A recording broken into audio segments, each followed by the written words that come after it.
அப்ப கர்த்தர் பேசுவதை நாம் எப்படி கேட்பது? தேவனுடைய ரகசியங்களை நாம் எப்படி பெற்றுக்கொள்வது? ரகசியம் என்றால் வேதத்தில் இருக்கும், உள்ள இருக்கும், ஆழத்தில் இருக்கும், அது நமக்கு விளங்காது. அப்ப கர்த்தர் உங்களிடத்தில் இந்த நாட்களில் ரகசியங்களை பேச விரும்புகிறார்.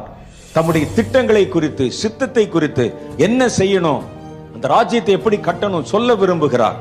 அதற்கு அவர் என்ன எடுக்கிறார்னு பாத்தீங்கன்னா, உங்களுடைய நாவை கர்த்தர் எடுக்கிறார். நேத்து அதுக்கு தான் அண்ணன் சொன்னாங்க, உங்க நாவிலே ஒரு நெருப்பு எரிகிறதை பார்க்கிறேன். கர்த்தருடைய வல்லமை. அப்ப இருக்கிற வரங்கள்ல பெரிய வரம் எதுன்னு கேட்டா நான் என்னன்னு சொல்லுவேன்னா, அந்நிய பாஷை பேசுற வரம் தான் பெரிய வரம் என்பேன். யார் ஒருவன் நல்ல அந்நிய பாஷையில தேவனிடத்துல பேச முடிகிறதோ அவன் மற்ற எல்லாரை பார்க்கிலும் சிறந்த வேதத்தின் ரகசியம் அர்த்தம் அறிந்த ஞானமுள்ளவனாய் இருப்பான் என்பதில் சந்தேகமே இல்லை. பவுல் சொல்லுகிறார்,